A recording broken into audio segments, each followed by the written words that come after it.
نو کله چې مو پروګرام انسټال کړ، بیا به راشئ په سټارټ مینو باندې کلیک وکوئ او په همدې پروګرام نوم سرچ کړئ. کله چې مو دا پروګرام نوم سرچ کړ، دا پروګرام به تاسې ته په سټارټ مینو کې راشي. البته کله چې تاسې نوی انسټالوئ، د سکرین پر د کمپیوټر پر صفحه راځي. نو دا پروګرام به راخلاص کړو، دې ته یس کلیک کوو. دا د دې پروګرام په اړه معلومات دي، دا به لرې کړئ. دا یو صفحه یې تاسې مخې ته راځي. کله چې دا صفحه راغله، دا د دې لپاره ده چې موږ په دې کې هغه فلاش یا هارډ ډیسک انکرپټ کوو. په دې کې دا ډرایبونه وینئ تاسې. په دې ډرایبو کې تاسې کولی شئ چې په هر ډرایب کې فلاش یا هارډ ډیسک هغه انکرپټ کړئ. نو راځو په یو ډرایب باندې کلیک کوو. زه اوس یو فلاش انکرپټ کوم، لکه کې کې. کله چې تاسې غواړئ په کې ډرایو کې یو فلاش انکرپټ کړئ، نو په کې ډرایو به کلیک وکوئ. بیا راشئ دا لاندې بکس ته کریټ والیم باندې کلیک وکوئ. په دې چې کله کلیک وکوئ، تاسې ته 3 اپشنه راځي. لومړی اپشن د فایلونو دپاره ده. کله چې په فلاش کې دننه یا هارډ ډیسک کې دننه موږ یو فایل انکرپټ کوو، هغه اوس پرېږدو، هغه بیا وروسته وایو. اوس راځو دوهم ته. دوهم د دې دپاره ده چې موږ یو ډرایو کله مثلا فلاش شو، میموري کارت یا هارډ ډیسک، دا انکرپټ کوو، د دې دپاره پکارېږي. او دریم چې دا د موږ د اپریټنګ سیسټم دپاره پکارېږي، یعنې کله چې موږ اپریټنګ سیسټم انکرپټ کوو. اوس موږ یو فلاش انکرپټ کوو، نو د دې دپاره راځو په منځني اپشن باندې کلیک کوو. کله چې مو په دې باندې کلیک وکړ، بیا راشئ نیکسټ کلیک کړئ. دلته ورته یس انتخاب کړئ. دلته بیا 2 اپشنه راوستي. لومړی چې دا سټنډرډ ویرا کرفټ والیم ده، دوهم چې دا هیډن ویرا کرفټ والیم ده. سټنډرډ ویرا کرفټ والیم دا خو هوبهو چې موږ کله فلاش انکرپټ کوو، نو همداسې نیکسټ وهو. خو که زه غواړم چې د فلاش کې دننه یو بل فلاش جوړ کړم، مثلا 40 جی بي فلاش ده، زه غواړم 2 جی بي دننه نور هم پټ کړم پکې، یعنې دویم کود ورکړم ورته. هغې دپاره بیا هیډن ویرا کرفټ والیم باندې کلیک کوو. خو دې تاوان دا ده، که چیرې 2 جی بي ډیټا ما په عادي فلاش کې اچولي او 2 جی بي ډیټا مې په هیډن کې اچولي، که چیرې دا د هیډن والیم ډیټا 40 جی بي ته پورته کېږي، نو بل فلاش نه به هغه 8 جی بي ډیټا ډیلیټېږي. نو هغه بل فلاش نه دا ډیټا په دې ډول ډیلیټېږي چې مثلا په دې کې څومره ته زیاتی د هیډن والیم کې، که 50 جی بي دې واچوله، نو بل فلاش نه ټوله ډیلیټېږي، صرف 14 جی بي پاتې کېږي. که د 80 جی بي واچوله، نو هغې سټنډرډ والیم کې به 4 جی بي پاتې کېږي، یعنې په خپل سر یې ډیلیټوي. دا یې تاوان ده. کله چې دلته به لومړی ورته انتخاب کړئ، بیا نیکسټ باندې کلیک وکوئ.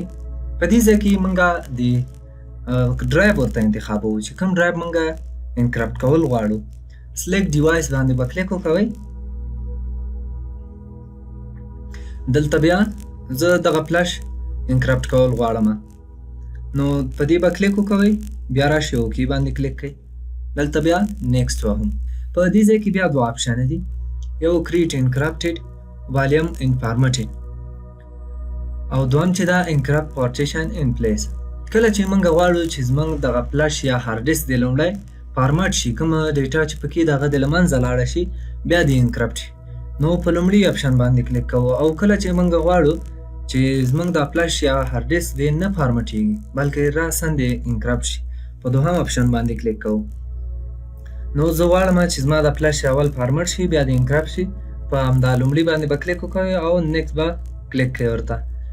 دلته بیا موږ نه الګوریتم غواړي، یو انکرپشن الګوریتم ده، یو هیش الګوریتم ده. لومړی انکرپشن الګوریتم، په دې کې څو دانې انکرپشنونه دي، خو تر ټولو هغه اسانه او ژر چې انکرپشن کېږي او کمزوری خو ورته ځکه نشو ویلی چې تر څو چا نه ده مات کړی، خو البته د دې نورو څخه کمزوری د اولې ده، دوهم، دریم او تر ټولو قوي یو دا ده، دوهم دا ده، دریم دا ده. یعنې د اول چې دا یو انکرپشن عملیه په اجرا کوي په دې فلاش باندې، او دا اخرینه ګورئ تاسې کوژنیک، سرپنټ او کامیله. دا چې دا درې انکرپشنه په یو وخت کې په یو فلش باندې عملیه اجرا کوي چې دا درې واړه د بېلابېلو هېوادونو له لورې جوړ شوي دي. نو که چیرې تاسې سره وخت وي بیا له اخریني څخه کار اخلئ، او که چیرې په عاجله توګه یو فلش یا میموري کارت تاسې انکرپټ کوئ بیا له لومړي انکرپشن څخه کار اخلئ. البته دا وخت 3 چنده الا 4 چنده نیسي. ما خپله یو هارد ډیسک پې انکرپټ کړئ 6 ورځې وخت یې ونیو.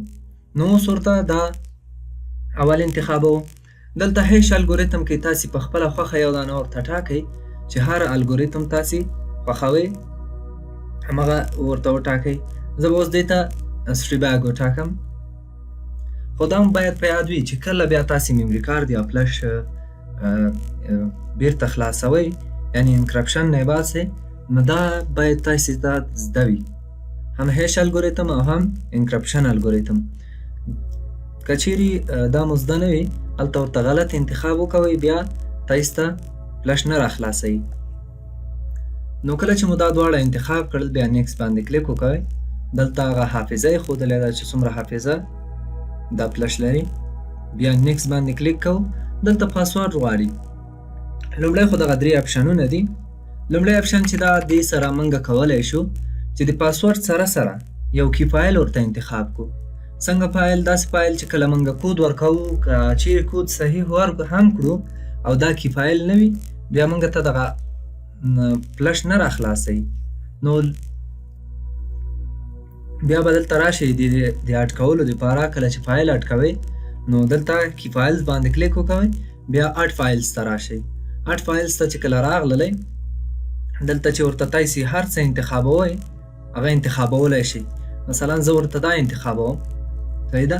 اوس چې کله هم زه کود ورکوم نو لومړی باید دغه فایل هم ورسره اډ کړم. که دا اډ نه کړم بیا نه خلاصېږي راته.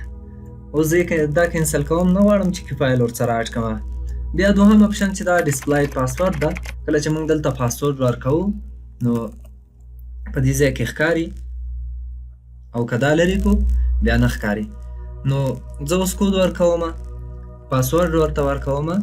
البته ستاسې پاسورډ باید 20 رقمونو څخه کم نه وي او په دې پاسورډ کې به له اعدادو څخه کار اخلئ، سمبولونو څخه به کار اخلئ او همداراز الفابet حروفو څخه به هم کار اخلئ.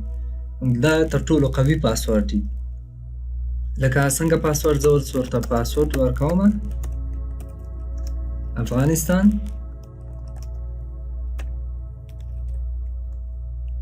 دغسې پاسورډ به تاسې ورکوئ. همدا پاسورډ به بیا راواخلئ تاسې لاندې به هم کاپي به یې کړئ او لاندې به یې پیسټ کړئ. خو اوس زه غواړم چې یو وړوکی پاسورډ ورته ورکړم.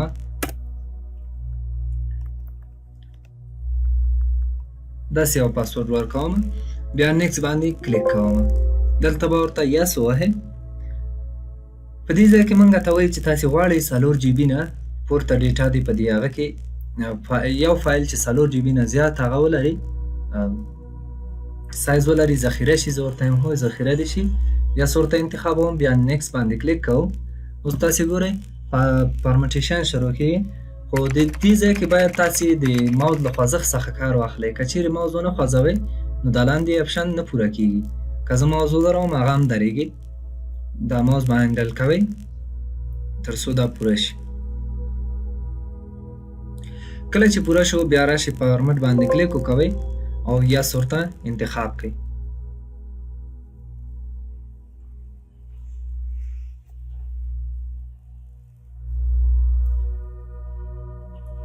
تاسې ګورئ انکرپشن شروع شو. دا لومړی چې دا فیصدي ښیي 0.300%. کله چې دا 100 ته رسیږي نو موږ د فلش انکرپشن به پوره شي او سپیډ چې دا 15 MB پر سیکنډ ده او وخت چې دا به 1 شپېته منټه ونیسي. 1 شپېته منټه وروسته به دغه فلش موږ ته انکرپټ شي.